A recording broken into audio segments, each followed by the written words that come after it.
Too much violence, not enough cases solved. Now, those are some of the complaints about the largest local law enforcement entity in Northeast Florida.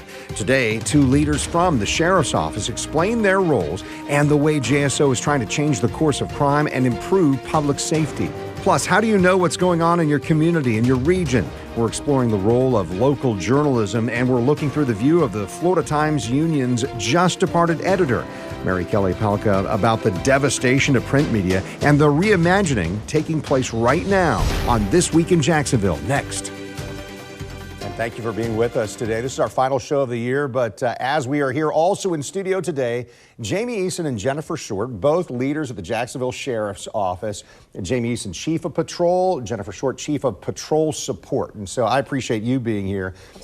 New sheriff in TK Waters, elected just over a month ago. How are things different now? And Chief Eason, if we start with you. I think things are different. It's more forward-facing. As you can see, Sheriff Waters in the last 2 weeks has been very vocal and out in front of the public. He wants to make sure that we have a strong community relationship between the police and the Sheriff's Office. So I think people are seeing that, and I think that's the biggest difference is what you see now. Chief Short, what do you think? What are the differences? Aside from the community involvement and the push for transparency and to be open and seen more, there is also an interior push to show the officers and the JSO employees that we have their back. You know, we're there to support them. TK's been great. He's talked to the officers. We just recently had joint roll calls and expressed to them, hey, we're going to be professional. We're going to build a better agency together. Like she said, forward facing. And there's been a push with the agency as well. So this will be helpful for, I think, our viewers as well, but help me understand. I didn't grow up in or work in law enforcement, so I'm not sure I understand. And would you explain patrol and patrol support? What does that mean? Sure. So there is two different entities here. So patrol is when you see the police officers on the street that answer the 911 calls, the calls for service, the ones that show up the domestic violence calls, or you see them on the street doing traffic stops. Those are your patrol officers. Those are your main ones out there handling the community. And then I'll defer to the patrol support. And as you do that, so that's, as I understand it, maybe 900 officers, yes, about that's half correct. of the sworn officers at JSO. That's right. It's a lot, that's a lot of folks. There's 900 officers. That includes the sergeants, the patrol lieutenants, and there's assistant chiefs in 6 zones. Chief Short? So patrol support, like she said, you have patrol officers on the street. Those are the ones that are doing the day-to-day interactions with the public, handling the calls for service. They would be the first face that the community would see. Patrol support is another facet of patrol, but we're specialized units. Anytime there's an incident or a call that requires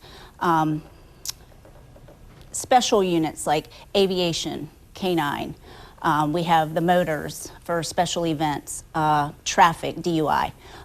We're there to support the patrol function when needed. It's quite a bit of specialized units, and again, they're used day to day from patrol. Well, I'd like both, the experience that both of you have. I'd love to hear from you as we talk about things maybe changing under our new sheriff. We've heard so often over the years that crime prevention really starts with the relationships between police officers and people in the communities that they patrol, right? So do you agree with that? And Chief Short, maybe you'd start there. If that's the case, how does that happen? How do we make a change there? Community engagement is paramount when it comes to building relationships with the public. We're here to serve the public, and we do that best when they're able to trust us, when they know that they can come to us and say, hey, this is what's going on in our neighborhood, and trust that we're going to take care of those things and make that community safe. Ways to do that, I know that the sheriff has a plan to reallocate the zone lines, and what that means is he's trying to make the zone's patrol smaller, so that the officers on the street are able to develop better relationships, smaller zones, smaller areas to cover, so they have better relationships with those communities that they serve and build that rapport and trust. Chief Eason, in your experience, how does that happen? What are the next steps for a good officer to say, hey, I've got to build that community relationship? Well, the first thing is that I will go to all of the recruit classes, the police officers that are just getting hired, and I'll explain to them my experience. I've spent 23 years on this in the police department, 17 of which were in patrol. And the majority of the time were in your higher crime, low income areas. And I loved it because there's some really, really good people there. And unfortunately, you know, police officers, I think when they get hired, they think, oh, I've got to just arrest.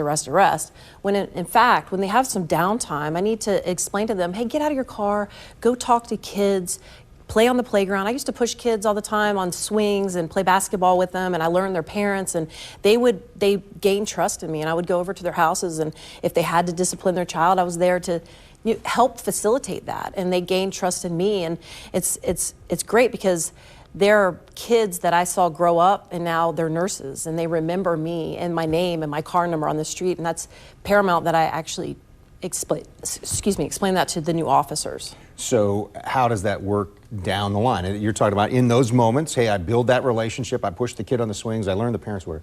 But down the line, does that mean, hey, now because of that trust, Chief Short, the trust that we've built, now someone's going to call me with a tip on solving a crime? Or, I mean, what does that look like? Why is that important? Absolutely, Kent. When you build that rapport and that trust, people, they want a safe community. They want a safe neighborhood. And a lot of times they see things. They see a lot more than we see. And they're afraid to express that because they're afraid of the repercussions, or they're afraid that their name is going to get used. When you build a relationship with officers in your area and you can go to that officer and say, hey, I saw this, or I know this is what's going on, and know that you can trust that officer to protect you, they come forward more. They tell us things, they let us know what's going on in their neighborhood. A lot of the things that we do are reactive, but when you have that relationship with the community, they tell you things before they're going to happen because they hear a lot more and they see a lot more than we do. Does it prevent crimes from happening? I would say yes, so. 100%. Sure. Absolutely. Well, before we run out of time, Chief Eason, first woman to lead patrol at JSO. First woman to do that. Chief Short, this is fascinating to me. First male or female, first indigenous person to have this rank as chief here. What's the message? I want to hear from each of you. What's the message to Duval County, to surrounding counties, to all of Northeast Florida, that each of you have been able to achieve that, step into these roles? I'll start with you, Chief Eason. It's really hard work, you know, and just it's fantastic that I have a sheriff that trusts me enough and says, hey, look, you know what, you've done this, this, and this. You have worked hard, and regardless of my if that I'm a female or not, that he says, hey, you know what, I trust that you would be the best person in this position. And so I like it, and I love that because I can then say, hey, you know, to the young officers that are females or just young kids, hey, work hard, and you can get to where you need to get and lead a just fantastic group of officers. It's the best job in the agency as far as I'm concerned.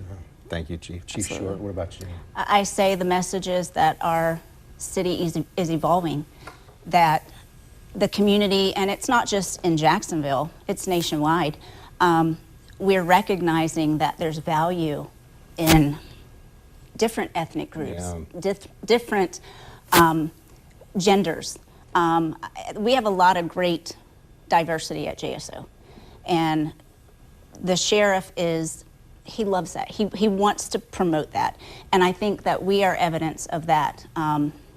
Very proud that he has chosen me to be a part of the staff. So we're talking specifically about JSO, but in Jacksonville, if that's who we are, doesn't greater diversity in leadership, doesn't that make all of us stronger? For sure. Absolutely. For sure. Sure. Yeah.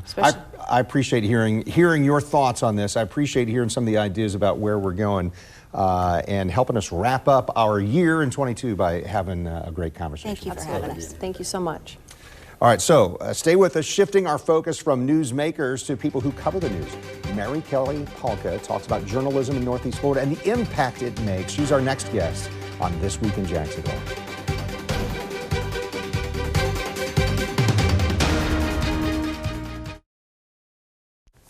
You're watching This Week in Jacksonville with Kent Justice.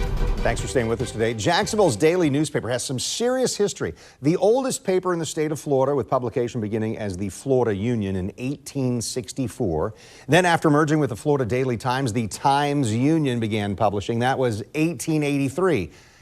So 112 years after that is when our next guest began her journalism career. Mary Kelly Palka is with us today, most recently the editor at the Florida Times-Union. So this paper started, 19th century. Tell us about starting your career 1995. Where and why and how did we end up back in Jacksonville? Okay, so I'm from here, born and raised, and I went off to college and finished up in Elon College at the time in University of North Carolina. And like many in journalism, you start at smaller papers and then you move up. And I started covering police and courts for a newspaper in North Carolina and then in Naples, Florida. And I got a call one day of an interest to see if I wanted to come back and cover the mayor's office here in Jacksonville.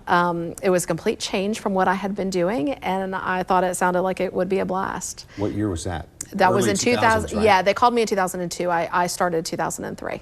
So this is Mayor Payton, right? John Payton. So John was Delaney was still the mayor, and the election was going on, and so yeah, I covered most of John Payton's time in office. So for a political reporter over here who, when he moved to Florida, went, "Oh, I thought that politics was tough in Ohio." No, it was tough in Florida, isn't it? It is unique. Unique. That's a good way to put it. It is. It's definitely a unique thing. I thought of myself less of a political reporter and more of a government reporter. I was really heavy into data and documents to kind of lead the way. I did a lot of contracting and kind of following the money trail, and was able to cover so much in that time. Politics obviously played a big role in it, but it was eye-opening and a great way to learn the community, again, as an adult. What did it mean to you as, I get to go back and cover my hometown or work for my hometown paper? You know, as a journalist, that you're making a difference in any community that you go into, and you truly take that seriously, regardless if you're from that community. I loved the areas where I lived before as well. To come back to my hometown and meet people who are making a difference right here, and then also be able to write about things that were happening and see change because of what I wrote about. It's nice being able to play a role, even if it's a small role, in making a difference in my own community. So you're talking about being a writer as you came back. How did you make your way to that managing part, that editor role at the Florida Times-Union? So I left the paper in 2012 for just about a year, not quite. Thought I was leaving journalism, and at that time a new publisher came in while I was gone, and he wanted to kind of beef things up. And they came back and asked if I had an interest in coming in and leading an investigative team. And so I came back in 2013, and about 6 months later, the managing editor left, who was my mentor and friend and my direct editor. And when she left, that was, difficult for all of us in so many ways. But for the management at the time, they needed somebody else to help kind of drive the news coverage. And so I describe it as being thrown in the deep end. I was thrown in and asked to oversee and work with initially the news reporters, and then that just continued to grow. Well, it's interesting when you say they invited you back. Hey, investigative side. So let's talk about some of the biggest stories in this second tenure that you've been here, because I know our investigative team, our political analyst especially, leaned into this story, the attempt to sell Jacksonville's public utility. Two former JEA executives, they're now scheduled for trial on federal conspiracy and wire fraud charges. This plot in 2018, though, scandal, it infuriated so many people, and the TU absolutely played a big role in bringing this to light. How did that happen?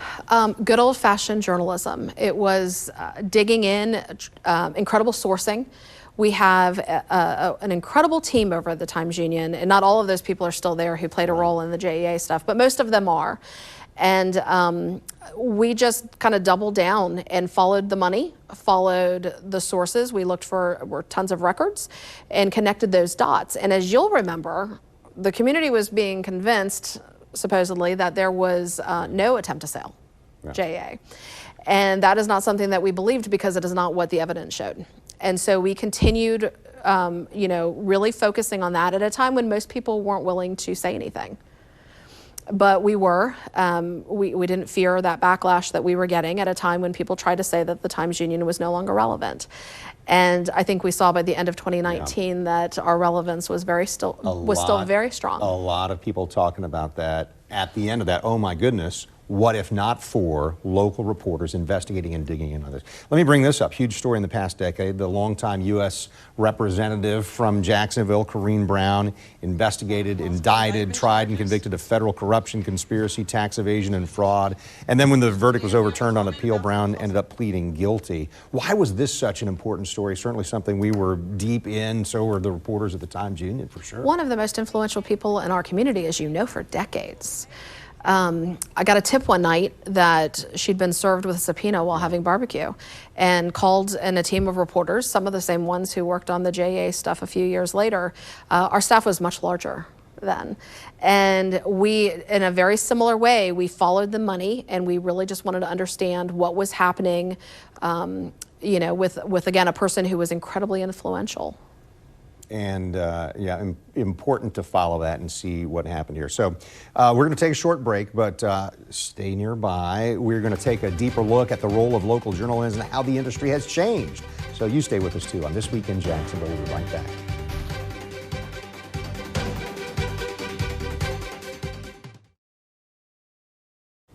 You're watching This Week in Jacksonville on Channel 4.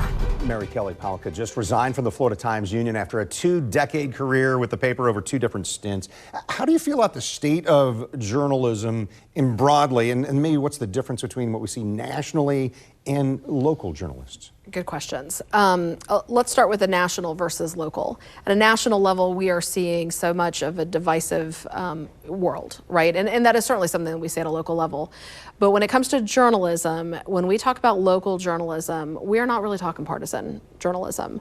While there are parties, local journalists really are holding the people who are in power to account. And so we can look back, Democrat, Republican, independent along the way, people who weren't even in politics, the people that we held to account. As far as how do I feel about journalism, I left a really strong team at the Florida Times-Union. So I have to say they do amazing work. They will continue to do amazing work, but they need the support of the community. The team is much smaller. We talked about the Corrine Brown stuff from numerous years ago, 2016, I think that was. We had 80 to 90 people, depending on the time of the year that you look at in that year in 2016. Today, when I left, there were 22 people there today. That includes sports, it includes photographers, it includes everyone. You could go back to covering the election 8 years ago. We had about 17 reporters divvying up all, as you know, the city elections between mayor, sheriff, council, and all of these different positions. You need a lot of people to be able to dig into that. Today, there are about 17 people total outside of sports in that newsroom. So that being said, they continue to do meaningful journalism. They have. We've been this small before, about this small before, and still been able to prioritize in the appropriate way.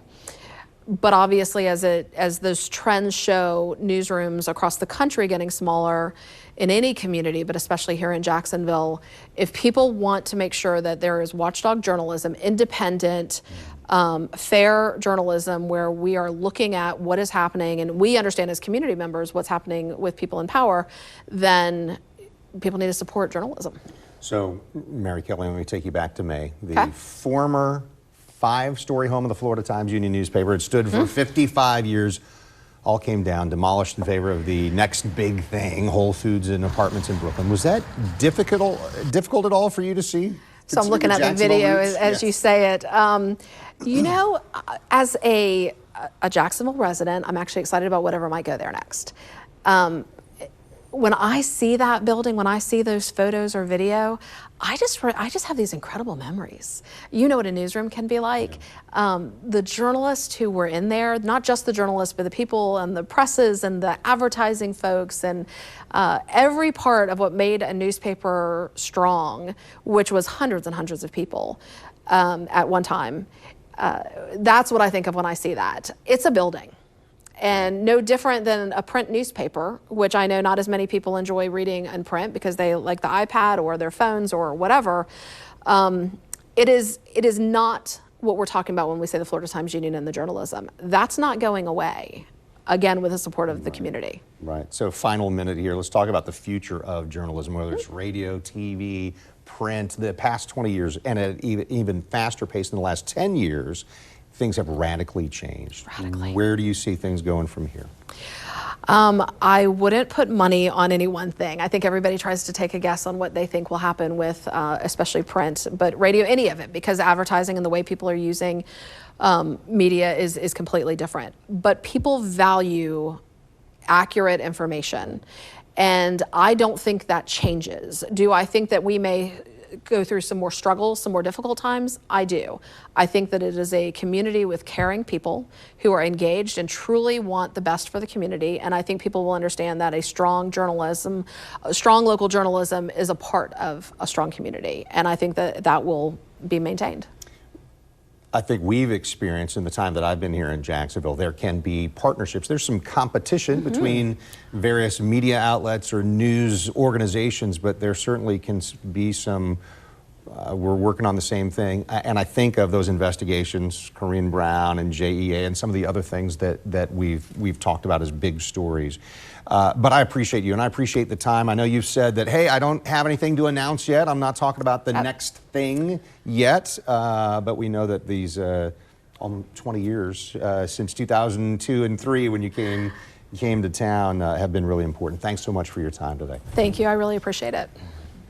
A special programming note for you for the holidays. Since Christmas and New Year's Day are both Sundays, we're going to take a break until the new year, all right? That means spend time with your families, enjoy the holidays. Our next episode will be January 8th. I'm Kent Justice. Thanks for watching on air on Channel 4 and the CW17. You can also find us online at news4jax.com or streaming on News4Jax Plus.